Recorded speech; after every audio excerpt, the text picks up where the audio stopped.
ఈ రాత్రికాల వేళ ఒక ప్రాముఖ్యమైన సంగతిని ఈ దినాన మీ ముందుంచి ఆ యొక్క వాక్య భాగం లోతుల్లోనికి మిమ్మల్ని తీసుకెళ్ళాలని నేను ఆశపడుచున్నాను. చూడండి, మత్తయి సువార్త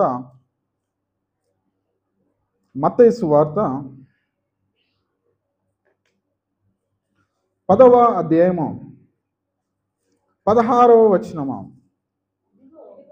ఇదిగో తోడేళ్ల మధ్యకు గొర్రెలను పంపినట్టు నేను మిమ్మల్ని పంపబోచున్నాను గనుక పాముల వలె వివేకులను పావురము వలె నిష్కపటులై యుండుడి. చాలండి. ఇక్కడ చూస్తుంటే ప్రియమైన దేవుని వలన యేసుక్రీస్తుల వారు కొన్ని విషయాలను తెలియజేస్తున్నాడు. ఎవరికి ఏ విషయాలను తెలియజేస్తున్నాడు అన్నప్పుడు మీరు 1వ వచనం ఒక్కసారి చదవండి. 10వ అధ్యాయం 1వ వచనం. ఆయన తన 12 మంది శిష్యులను పిలిచి ప్రతి విధమైన రోగమును ప్రతి విధమైన వ్యాధిని స్వస్థపరచుటకును వారికి అధికారము ఇచ్చెను. అంటే తన 12 మంది శిష్యులను పిలిచి కొన్ని సంగతులను తెలియజేస్తూ వచ్చాడు. వారికి కొన్ని వరాలను ఇస్తూ వచ్చాడు. తర్వాత కింది భాగంలో 16వ వచనం చూస్తే అప్పుడు ఒక మాట అంటున్నాడు, ఇదిగో తోడేళ్ల మధ్యకు గొర్రెలను పంపినట్టు నేను మిమ్మల్ని పంపుచున్నాను గనుక పాముల వలె వివేకులను పావురం వలె నిష్కపటులై యుండుడి అని. అందాక మీకు చెప్పాను కదా, సువార్తకు వెళ్తుంటే ఎన్నో శ్రమలు, చాలా కఠినమైన దినాలు రాబోతున్నామని. ఆ దినాన యేసుక్రీస్తుల వారికి ముందే తెలుసు కాబట్టి ఆయన భవిష్యత్తు కాలంలో జరగబోయేది కూడా ఆయన చెప్పగల సమర్థుడు దేవుడు కాబట్టి శిష్యులకు ఏం సెలవిస్తున్నా అంటే, అయ్యా మిమ్మల్ని తోడేళ్ల మధ్యలకు పంపిస్తున్నాను, ఇదిగో నేను పంపిస్తున్నాను కదా, మీరు కొన్ని లక్షణాలు కలిగి ఉండాలి అంటున్నాడు. ఆ లక్షణాలలో ఒక లక్షణం సెలవిస్తున్నాడు. ఏంటంటే పావురము వలె నిష్కపటులై అంటున్నాడు. ఈ రాత్రికాల వేళ పావురముతోని దేవుడు ఎందుకు పోల్చాడు, పావురం వల్ల ఎందుకు ఉండాలన్నాడు అనే సంగతిని ఈ రాత్రికాల వేళ మనం ధ్యానించుకుందాం. ఎందుకు పావురం వలె ఉండాలి అని సెలవిస్తున్నాడు? అనేక సందర్భాల్లో మనుషులను కొన్ని జంతువులతో పోల్చాడు, అనేక సందర్భాల్లో కొన్ని పక్షులతో పోల్చాడు, కొన్ని పండ్లతో పోల్చాడు. ఈ లోకంలో కొన్నిటిని ఉదాహరణలుగా పెట్టి ఇదిగో మీరు వీటిలాగా ఉండండి అని సెలవిచ్చాడు. అందుకని చూస్తే యేసుక్రీస్తుల వారు పలుకుతున్న ప్రతి మాట కూడా మానవాళిని ఎంతో ఆలోచింపజేసేదే.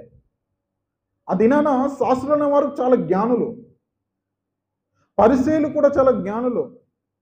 వీరు ధర్మశాస్త్రం మీద ఒక మంచి పట్టున్న వారు, విద్యావంతులు. ఆ దినాల్లో యేసుక్రీస్తుల వారు వారి ముందు నిలచుండి మాట్లాడుతున్నప్పుడు ఏంటి, ఈ వ్యక్తి ఇంత గొప్పగా మాట్లాడుతున్నాడే అని వారిని ఆశ్చర్యపరిచిన మాటలు ఎవరు మాట్లాడారంటే యేసుక్రీస్తుల వారు.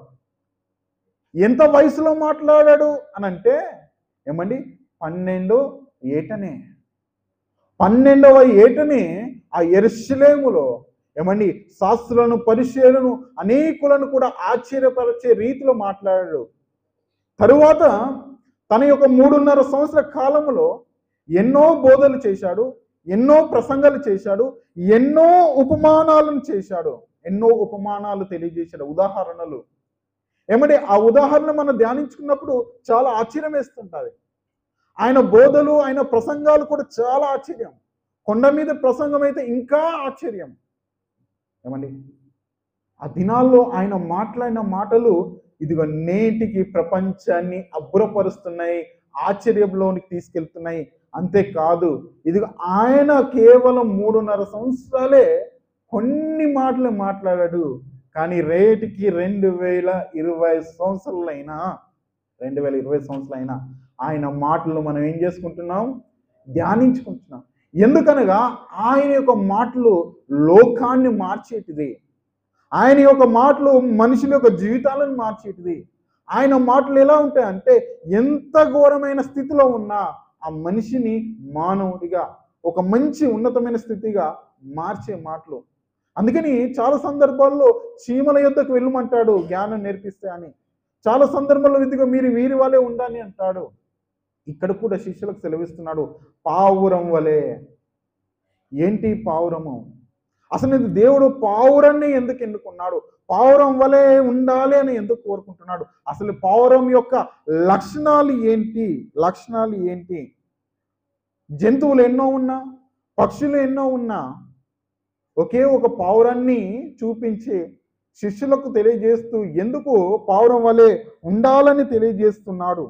అసలు ఇది పావురం యొక్క గొప్ప లక్షణాలు ఏంటి? మీరు సాధారణంగా చూస్తే చెడు వ్యక్తిని చూపించి వీడిలా బ్రతుకుమని ఎవ్వరు కూడా చెప్పరు. ఇప్పుడు మంచి చదివి మంచి ఉద్యోగం సాధించుకొని మంచి ఉన్నతమైన స్థితిలో కూర్చుని ఒక కలెక్టర్ను ఇంటి పక్కన ఉంటే ఎదిరింటి వాడు ఏం చెప్తాడు? ఏమండి, పిల్లలకి ఏం నేర్పిస్తాడు? పలానా వాడిలా చదవాలి, పలానా వాడిలా ఎదగాలి, పలానా వాడిలా నువ్వు ఒక మంచి ఉద్యోగంలో కూర్చోవాలని అస్తమానం ఎవరిని చూపిస్తారు? ఎవరిని చూపిస్తారు? బాగున్నోనే. ఇప్పుడు ఇంటి పక్క పొంటి వాడు రౌడీ అయ్యాడు, నరహంతకుడు అయ్యాడు, హత్యలు చేశాడు, మానభంగాలు చేశాడు. ఎప్పుడైనా కుమారుని వాడిని చూపించి వీళ్ళ అవురా బాబు అని ఎప్పుడైనా నేర్పిస్తామండి? నేర్పించం. ఎందుకు? ఏమండి, ఇది మంచి జీవితం కాదు, ఇదిగో వాడిది మంచి జీవితము. అందుకని మంచి బ్రతుకు బ్రతికిన వారిని ఆదర్శంగా పెడుతుంటారు. వారిలా ఉండాలి, వారిలా ఎదగాలి, వారిలా మంచి స్థితిలో ఉండాలని ఏమన్నా మంచి వారిని చూపిస్తుంటారు. అదే రీతిగా ప్రభుల వారు కూడా ఇదిగో ఒక పావురాన్ని చూపిస్తున్నా అంటే పావురంలో ఏదో గొప్ప లక్షణాలు ఉన్నవి. ఆ పావురంలో ఏదో గొప్ప లక్షణాలు ఉన్నవి కాబట్టి ఇదిగో ఆ పావురం గురించిన ఇదిగో జీవితము మీలో ఉండాలి, ఆ గుణ లక్షణాలు మీలో ఉండాలని తెలియజేస్తున్నాడు. అసలేంటి పావురంలో ఉన్న గొప్ప లక్షణాలను చూడగలిగితే ప్రియమైన దేవుని వలన కొన్ని మాటలు మీకు సెలవిస్తాను. మరి పావురము ఎలాంటిదంటే ఇదిగో శాంతికి ప్రతిరూపము, స్వేచ్ఛకు చిహ్నము అంటారు. శాంతికి ఏమంటే స్వేచ్ఛకు. మీరు చూడండి, కొన్ని సందర్భాల్లో బంధకాల్లో ఉన్న వ్యక్తులు కానీ కొన్ని ఇబ్బందుల్లో కొంత స్వాతంత్రం లేక కొన్నిట్లలో ఇమిడిపోయి ఇరుక్కుపోయి లేకపోతే అందులో బాధపడిన కొన్ని పట్టణాలు, దేశాలు, ప్రజలు వారికి విడుదల విముక్తి దొరికిన తర్వాత వారు ఏం చేస్తుంటారంటే వారి యొక్క శాంతికి, వారి యొక్క స్వేచ్ఛకు దానికి ప్రతిరూపంగా వారు ఏం చేస్తారంటే ఒక పావుర పిల్లను ఏమని గాలిలోనికి వదులుతుంటారు. కొన్ని మంచి కార్యక్రమాలు ఎక్కడైనా ప్రారంభించేటప్పుడు కూడా వారు ఏం చేస్తుంటారంటే పావురపులను పైకి వదిలేస్తుంటారు. మీరు చూసి ఉండొచ్చు, నెహ్రూ యొక్క ఫోటోలు మీరు చూసారండి? నెహ్రూ, ఆ నెహ్రూ యొక్క ఫోటోలో మీరు ఎప్పుడు చూసినా తన చేతిలో ఏముంటుంది? పావురం. అది దేనికనగా శాంతికి చిహ్నంగా. అది దేనికనగా ఒకప్పుడు బానిసత్వంలో నుండి మేము స్వాతంత్రం పొందుకున్నాము, స్వేచ్ఛలోనికి వచ్చాము అనే దాన్ని చూపిస్తూ ఆయన ఏం చేస్తుంటాడే ఎప్పుడు చూసిన దాన్ని ఒక పావురంని ఇలా పట్టుకుని ఉన్న ఫోటోని మనం చూస్తుంటాం. అంతేకాకుండా అనేక సందర్భంలో ఒక గవర్నమెంట్ కానీ ఏదైనా తలపెట్టిన కార్యక్రమాలలో కూడా పావురాలను వదిలేస్తుంటారు. ఒకవేళ మీరు ఇంకా మీకు అర్థమయ్యేటట్టు చెప్పగలిగితే మీరు ఓసన్న యొక్క గుడారాల పండుగ మీరు చూశారండి ఎప్పుడన్నా? ఏమండి, అందులో సేవకులందరూ నిలబడి ఆ సభలను ప్రారంభిస్తుంటారు. చాలా పెద్ద సభలు, దాదాపు కొన్ని కోట్ల మంది వస్తుంటారు. ఆ సభలు ప్రారంభించేటప్పుడు వారు కూడా ఏం చేస్తున్నారంటే ఈ పావురాలను, తెల్లని పావురాలను వదిలేస్తుంటారు. అంటే పావురం యొక్క ఉద్దేశం అంటే అది శాంతికి చిహ్నము. శాంతి శాంతి ఏం చేస్తుందంటే ఎప్పుడు కూడా గొడవలను కోరుకోదు, ఎప్పుడు కూడా పోరాటాలను కోరుకోదు. అది ఏం చేస్తుందంటే ఎప్పుడు చూసినా ఒక స్వేచ్ఛను, ఇది ఒక నెమ్మది, సమాధానాన్ని కోరుకుంటుంది. శాంతి అనగా ఏమండి? నెమ్మది, సమాధానం. శాంతి అంటే ఏ శాంతిలో అనుకోలేదు. ఏమని? మీరు కాదమ్మా శాంతి అంటే. అదే రీతిగా రెండవ లక్షణాన్ని చూడగలిగితే ప్రేమకు గుర్తు. ప్రేమ. బహుమానాలు ఇచ్చేటప్పుడు చాలా సందర్భంలో ఏమండి కొన్నిసార్లు పావురపు యొక్క బొమ్మలను కూడా గిఫ్ట్గా ఇస్తుంటారు. కొత్తగా పెళ్ళైన వారికి చాలా సందర్భాల్లో ఏమండి ఈ యొక్క పావురపు యొక్క జతను ఏం చేస్తారు? గిఫ్ట్గా ఇస్తుంటారు. గిఫ్ట్గా ఇస్తుంటారు. ఎందుకనంటే ఇదిగో పావురము ప్రేమ అనేది చాలా ఉన్నతమైనది. అది ఉన్నతంగా ప్రేమిస్తుంటుంది. చాలా సందర్భాలు అంటారు వీరు ప్రేమ పక్షులు అంటారు. ఏమండి? ప్రేమ పక్షులు అంటారు. అందుకని ఆ గిఫ్ట్లో కూడా 2 జతలు ఉంటాయి. 2 జతలు. ఆ జతలు కలిగిన వాటిని బహుమానాలకు ఇస్తుంటారు. ఇదిగో వీటిలాగా మీరు కూడా ఉండండి, ఇదిగో వీరిలాగా వీరు కూడా ప్రేమించుకోండి అని ఏం చేస్తుంటారంటే ప్రేమను దేవుని వల్ల ఆ యొక్క ప్రేమను గురించిన పోలికలు కలిగిన వాటిని బహుమానాలుగా ఇస్తుంటారు. అంటే పావురంలో ఉన్న లక్షణం ఏంటంటే ప్రేమ. అంటే ఎంత ప్రేమిస్తుందో అని చెలవిస్తగలిగితే మీరు చూడండి, పావురము ఒక ఉన్నతమైన లక్షణం ఏంటంటే తను ఏ పావురంతో జత కడతాదో ఆ పావురము చనిపోయిన కొన్ని దినాలకు అది కూడా మరణిస్తుంది.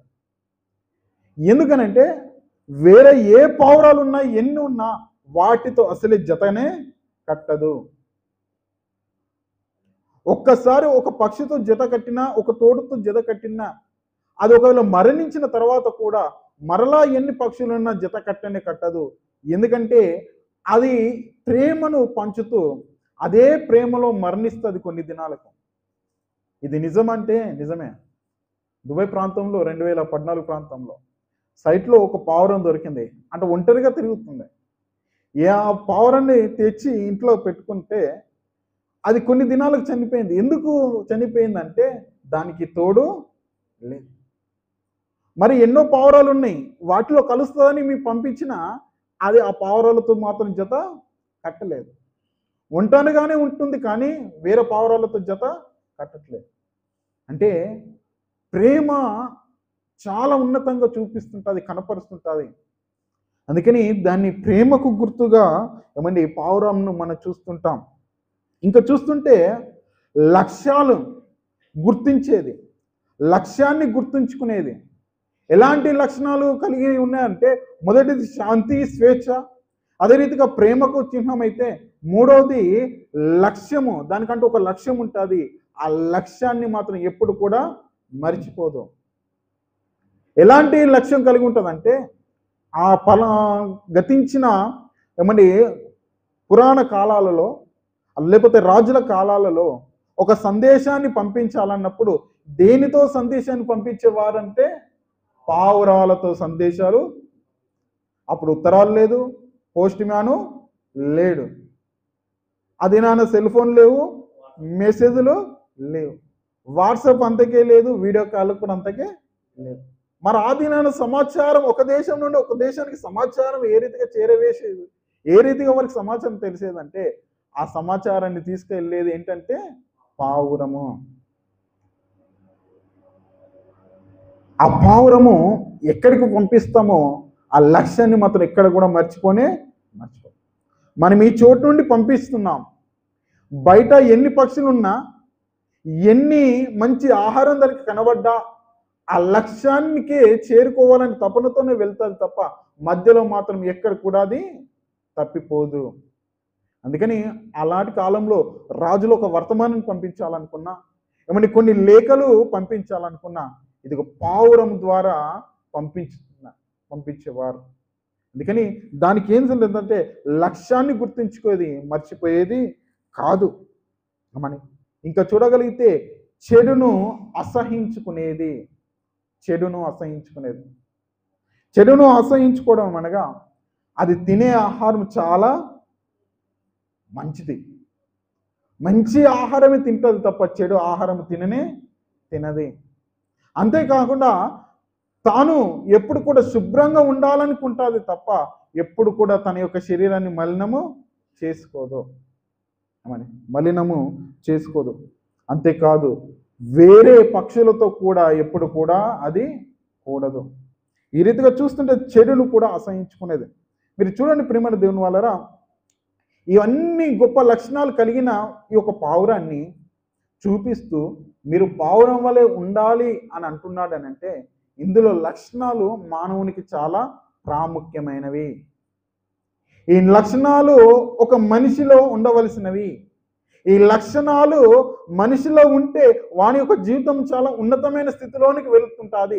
కాబట్టి దేవుడు ఏమంటున్నా అంటే, మీరు పావురం వలె నిష్కపటులై ఉండండి అని ఎందుకు సెలవిస్తున్నా అంటే, మనిషిలో శాంతి ఉండాలి, సమాధానం ఉండాలి, నెమ్మది ఉండాలి. ఇదేనా మనిషి యొక్క జీవితం ఏంటంటే సమాధానం లేదు, శాంతి లేదు. ఎప్పుడు చూసినా ఎన్నో అల్లలతో కూడిన జీవితము, ఎప్పుడు చూసినా గొడవలతో కూడిన జీవితము, ఎప్పుడు చూసినా అసమాధానముతో నిండిన జీవితమే ఉంటున్నా. మరి సమాధానపరిచే స్థితిలో కానీ, అందరినీ శాంతిపరిచే స్థితిలో కానీ, ఇదిగో మన యొక్క జీవితంలో ఒక మంచి స్వేచ్ఛ కలిగిన జీవితాన్ని జీవించడానికి మానవుడు ఇష్టపడట్లేదు. మరి ఈ దినాన మనుషుల మధ్య మనుషులకు, దేశాల మధ్య దేశాలకు శాంతి ఉందా, సమాధానం ఉందంటే ఉందండి? లేదు.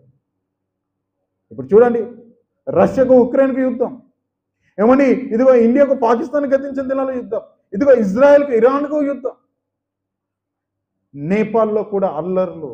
ఏమని యుద్ధం లేకున్నా కానీ ఏమంటే రాజకీయ నాయకులకు, దేశ నివాసులకు మధ్య ఒక యుద్ధం. ఎక్కడ చూసినా సమాధానం లేదు, ఎక్కడ చూసినా శాంతి అనేది లేదు. ఈ శాంతి కరువైపోయి సమాధానం లేకుండా మనిషి ఏ రీతిగా ఉంటున్నా అంటే ఒక బంధకముల్లో ఉండిపోతున్నాడు. ఒక బంధకముల్లో. ఇప్పుడు వాడికి ఏమి కావాలంటే శాంతి కావాలి, స్వేచ్ఛ కావాలి. ఒక పావురము లాంటి ఒక శాంతి, స్వేచ్ఛ. రెండోది కూడా చూడగలిగితే ప్రేమను దేవునాలరా, ఇదిగో ప్రేమ అనేది లేని స్థితిలో ఉంటున్నారు. ప్రేమ, ఒకరినొకరు ప్రేమించుకోవాల్సిన ఒక ఆజ్ఞాన దేవుడు ఇచ్చాడు. ఏమని? నిన్ను వలె నీ పొరుగువారిని ప్రేమించాలి. నిన్ను వలె నీ పొరుగువారిని ప్రేమించాలనే స్థితిలో ఇప్పుడు ఏమైపోయారంటే తన కుటుంబీకులనే వారు ప్రేమించుకోలేని స్థితి, తన భార్యనే మనస్ఫూర్తిగా ప్రేమించలేని స్థితి, తన భర్తనే మనస్ఫూర్తిగా ప్రేమించలేని స్థితి. ఇదిగా ఇరుగు పొరుగు వారిని దగ్గరికి వెళ్ళకుండా ఒకవేళ ఇంటిలోనే చూస్తే ఇంటిలోనే ప్రేమించుకోలేని స్థితి. అంటే చూడండి, ఒక్కసారి తన జత కోల్పోతే ఎన్ని పక్షులున్నా వాటితో మరలా కలవని స్థితి. ఎందుకంటే ఇది నా కుటుంబము, ఇది నా భార్య, ఇది నా భర్త, ఇదిగో ఇది నా కుటుంబము, ఇది నా కుటుంబం అని ఆ కుటుంబంతో ఉండాలని ఆశ ఉంటుంది. కానీ బయట ఎంతమంది వచ్చినా వారు మాత్రం నీ కుటుంబ సభ్యులు. ఎంతమంది తేనె తీయని మాటలు మాట్లాడినా వారు నీ కుటుంబ సభ్యులు కారు. ఏమని? రక్త సంబంధమే ఏమని నిత్యం ఉంటుంది. నిత్యం అనగా మన కాటికి వెళ్ళంత వరకే. చాలా సందర్భాల్లో రక్త సంబంధులను మనము చాలాసార్లు నిర్లక్ష్యం చేస్తుంటాం. కానీ నీవు చనిపోయినప్పుడు నీ పాడె మోసేది ఎవరంటే నీవారే. ఏమండి? బయట ఉన్నవారు కాదు. మనము ఏ స్నేహితులు, చిన్ననాటి నుంచి మనకి ఎంతోమంది స్నేహితులు ఉంటారు. కానీ ఏమండి ఆఖరి దినాన మన దగ్గరికి వచ్చేవారు ఎవరు ఉంటారండి? ఏమండి? దుబాయ్లో ఎంతోమంది స్నేహితులు, వీరు వస్తారంటే రారు. ఇండియాలో మనకు ఎన్నో పట్టణాల్లో ఎంతోమంది స్నేహితులు, వారు వస్తారంటే రారు. చివరికి ఎవరుంటారు? మరలా రక్త సంబంధికులే. మనకు తోడుగా ఉండేది రక్త సంబంధికులే. అంతేకాకుండా ప్రియమైన దేవుని వాళ్ళరా, ఈ దినాన ఒక పావురాన్ని చూపిస్తే మీరు పావురం వలె ఉండాలి అంటున్నా. అంటే పావురంలో నిష్కపటమైన ప్రేమ అనేది ఉంది. నిష్కపటమైన ప్రేమ. పరమగీతములు 5వ అధ్యాయము 2వ వచనం చదవండి.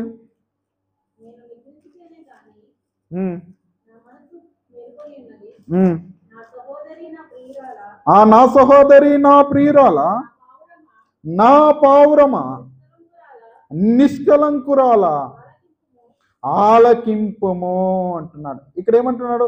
నా పావురమా అంటున్నాడు. ఇది చూడండి, పరమగీతములు అనేది ప్రియుడు ప్రియురాలు మధ్య ఉన్న ఆ ప్రేమను వర్ణిస్తుంటది. ఏమండి పరమగీతంలో మీకు ఇద్దరే కనిపిస్తుంటారు ఎక్కువ శాతము, ప్రియుడు ప్రియురాలు.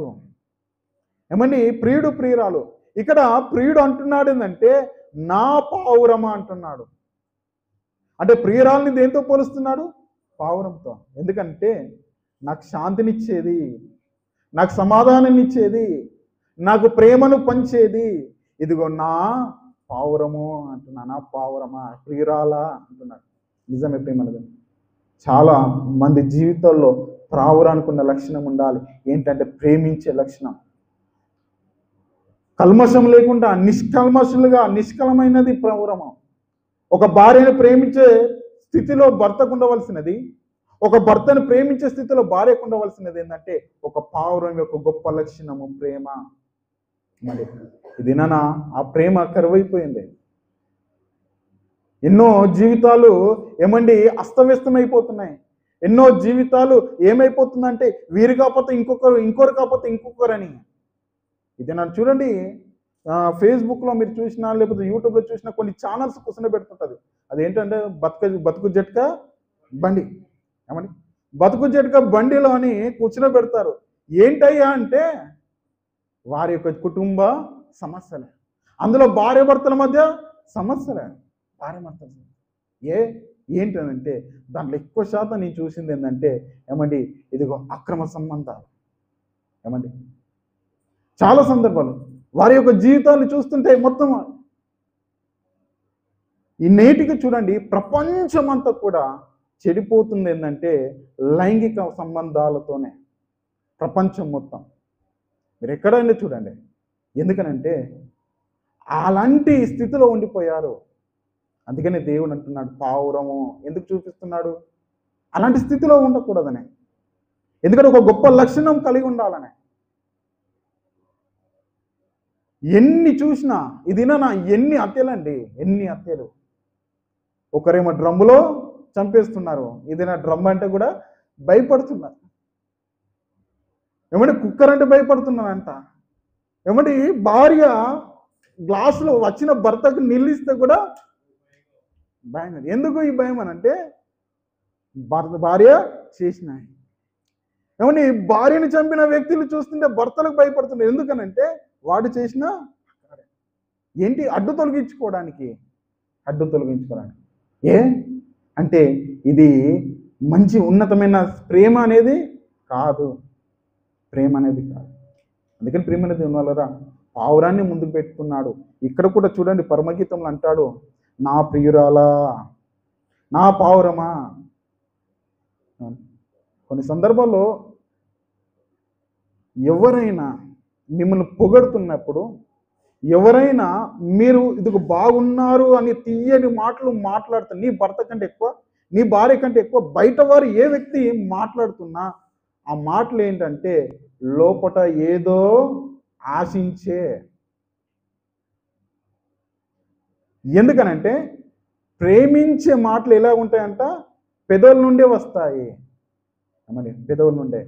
కానీ గద్దించే మాటలు ఏం చేస్తుంటాయి? నీకు ప్రేమను చూపిస్తుంటాయి. పగవాడు లెక్కలేనన్ని ముద్దులు పెట్టును.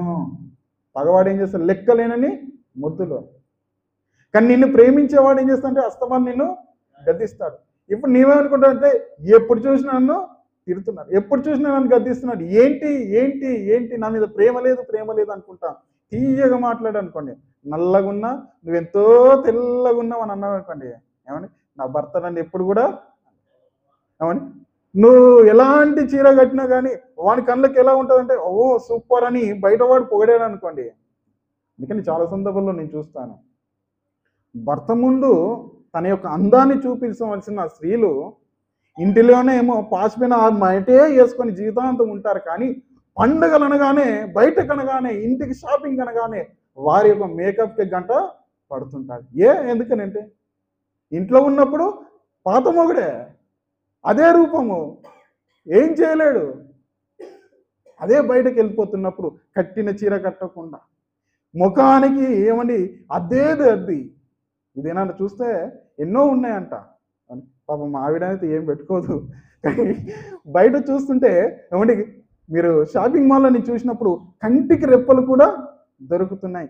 గోర్లు కూడా రెడీమేడ్ గోర్లు తెచ్చి పెట్టుకోవడమే.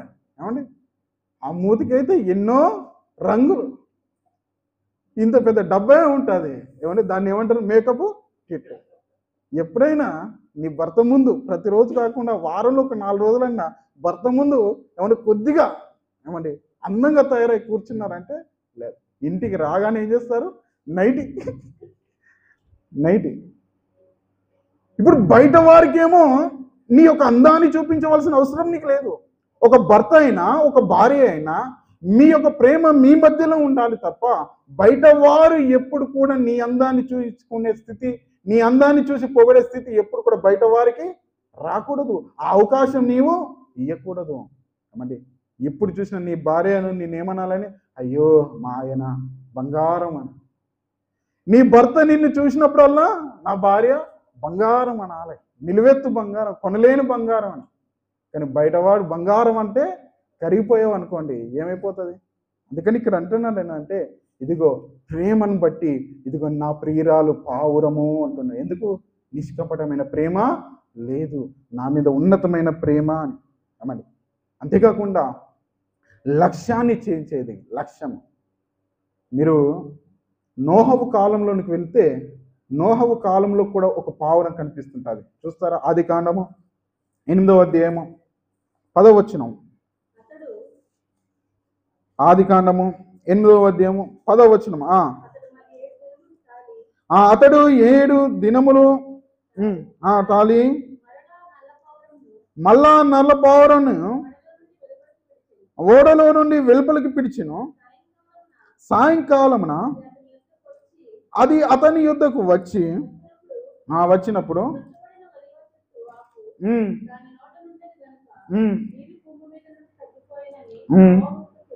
చాలండి. ఇక్కడ చూస్తుంటే ప్రియమైన దేవుని వాళ్ళరా, నోహు ఏం చేశాడంటే ఒక పావురమును, ఏమండి పావురమును, ఏం పావురం అండి? నల్ల పావురం. ఈ పావురాన్ని ఏం చేశాడు? వదిలాడు. మరి పావురానికి ముందు ఏదైనా వదిలాడా, లేకపోతే పావురాన్ని ఎంచుకున్నాడంటే పావురానికి ముందు ఏం వదిలాడు? కాకిని వదిలాడు. ఏమండి, కాకిని వదిలాడు. ఈ కాకి ఏం చేసింది? వెళ్ళిందంటే రాలేదు. అది బయటికి వెళ్ళిపోయిందంటే తిరిగి రాలేదు. దానికి ప్రేమ అనేది లేదు, దానికి శాంతి సమాధానం లేదు. అంతేకాకుండా తన యొక్క లక్ష్యాన్ని, తన యొక్క జీవితాన్ని తను గుర్తించట్లేదు. ఇదిగో ఉన్నాను కదా బంధకాలంలోని బయటకు వెళ్ళిపోయిందంటే మరలా రాలేదు. ఇప్పుడు ఆ కాకి వెళ్ళిపోయింది, మరలా రాలేదు. ఆ కాకి యొక్క జీవితాన్ని చూస్తుంటే ఏమైపోయింది? ఇదేనా నా కాకుల్ని ఎవరైనా పెంచుకుంటారండి? పెంచుకోరు. ప్రేమిస్తారంటే ప్రేమించరు.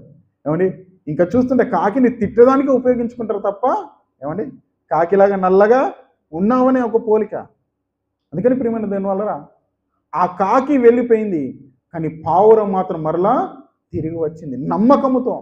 అంటే నన్ను పంపిస్తున్నాడు, నా యొక్క పనిని నేను చేసి మరలా తిరిగి రావాలి అనే ఒక ఆలోచనతో ఉంది. వెళ్ళింది. ఓలివ మొక్కను మరలా తీసుకొచ్చింది. ఓలివ మొక్కని ఎందుకు తీసుకురావాలి అని అంటే, ఏమండి ముందున్న దినాల్లో ఓలివ చెట్టు గురించి మీకు ఒక ధ్యానం చేస్తాను. ఏమండి ఆ ఓలివ మొక్కను ఎందుకు తీసుకొచ్చిందంటే దానికి ఒక సాదృశ్యం ఉంది ఓలివ మొక్కకు. ఇప్పుడు ఈ యొక్క పావురం వెళ్ళిని తీసుకొచ్చిన అంటే లక్ష్యము అంటే ఓడలో ఉన్న ఆ పావురాన్ని తన యొక్క గుణ లక్షణాలను చూసిన నోహావు మరలా ఏ పక్షిని పంపించలేదు. మొదట పంపిస్తే కాకి వెళ్ళిపోయిందంటే తిరిగి రాలేదు. కానీ పావురం ఏమో తిరిగి వచ్చింది. అంటే లక్ష్యము. ఏమండి అంతేకాకుండా ఏమండి ఆఖరిగా చూడండి, చెడును అసహించుకునేది. పరమగీతంలో చూడండి 6వ అధ్యాయం 9వ వచనము. పరమగీతము 6వ అధ్యాయము 9వ వచనం. నా పావురమా నా నిష్కలంకురాలు ఒక్కతే. చాలండి. ఇక్కడ చూస్తుంటే ఏమంటున్నా అంటే నా పావురమా నిష్కలంకురాలు అంటే చెడును అసహించుకునేది. మీకు చాలా సందర్భాలు చెప్పాను, మరలా చెప్తున్నాను. ఏంటంటే ఈ లోకంలో తిండి విషయంలో మనుషులు చాలా దీనమైన స్థితిలోనికి వెళ్ళిపోతున్నారు. పావురం అనేది శ్రేష్టమైన ఆహారమే, మంచి ఆహారమే తినేది తప్ప కాకిలాగా ఎక్కడ పడితే అక్కడ, రాబందుల్లాగా గ్రద్దల్లాగా ఎక్కడ పడితే అక్కడ ఏ ఆహారాన్ని, కుళ్ళిన ఆహారాన్ని మాత్రము తినేది కాదు. కానీ పావురం శ్రేష్టమైన ఆహారము.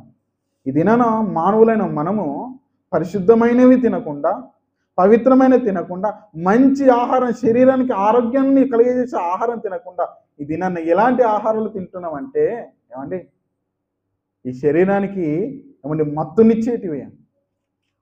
నోటిలో ఒక్కొక్కడు వేస్తుంటాడు ఇంత లావు, ఏంటి గుట్కా, ఇంకేం చేస్తుంటారు తంబాకులని, ఇంకేం చేస్తుంటారు అనేక రకాల ఆహారాలను తింటుంటారు, ఇంకా తాగుతుంటారు. మనిషికి చాలా సందర్భాలు చూడండి, క్యాన్సర్లు ఏ రీతిగా వస్తున్నాయి అంటే తినే ఆహారం వలన. ఎందుకు? చెడు ఆహారము, చెడు ఆహారం, ఏమంటే చెడు ఆహారం. దినాన చాలా కొలెస్ట్రాల్తో, ఆటిటాకులతో మరణిస్తున్నారు. ఎందుకనంటే ఏమండి జంక్ ఫుడ్ అని, ఇంకా అనేక రకాల ఫుడ్ అని. ఈ ఆహారం వలన కూడా మనిషిని యొక్క ఆయుష్ తగ్గుతుంది. షుగర్లని, బీపీలని, కొలెస్ట్రాల్ అని అనేక రకాలుగా. కానీ పావురం గురించి ఎందుకు పెడతానంటే, పావురం అలాంటి చెత్త తిండి ఎప్పుడు కూడా తినదు. మంచి ఆహారం, పరిశుద్ధమైన పవిత్రమైనది. అంతేకాకుండా తన యొక్క రెక్కలకు ఆరోగ్యాన్ని కలిగజేసేటి, శక్తి కలిగజేసేటి ఆహారాన్ని తింటుంది. ఇదిగో దాన్ని చూపిస్తూ కూడా మనల్ని ఏమంటున్నా అంటే మీరు కూడా ఇలాంటి ఆహారము తినాలని, తినాలని. అందుకని ప్రియమైన దేవుని వలన దేవుని యొక్క మాటలు చూడండి ఏ రీతిగా ఉంటాయంటే, అందుకని దేవుడు కూడా మనల్ని పావురం వలె ఉండాలని ఎందుకు కోరుకున్నాడు అనంటే దానిలో ఉన్న గుణ లక్షణాలను బట్టి. అందుకే దేవుడు నోహవు కాలంలో ఒక పావురాన్ని ఎన్నుకున్నాడు. ఆ పావురము వెళ్ళింది, తిరిగి వచ్చింది. ఇదిగో జల ప్రళయంలో నీరు అంతా కూడా ఎండిపోయి ఇదిగో చెట్టుతో గడ్డితో నిండిపోయిందనే సాదృశ్యం తెలియజేయడానికి తీసుకువస్తే నోహవు వాడుకున్నది ఏంటిది? ఒక ఉన్నతమైన పావురాన్ని. అంతేకాకుండా పాత నిబంధన కాలంలో బలులు అర్పించడానికి కూడా ఏం వాడేవారంటే పావురాన్ని వాడేవారు. ఆ మాటను చూద్దాం, ముగించుకుందాం, సమయం అవుతుంది. ఒకసారి చూడండి, లేవికాండము 1:14 వచనము. లేవికాండము 1:14 వచనము.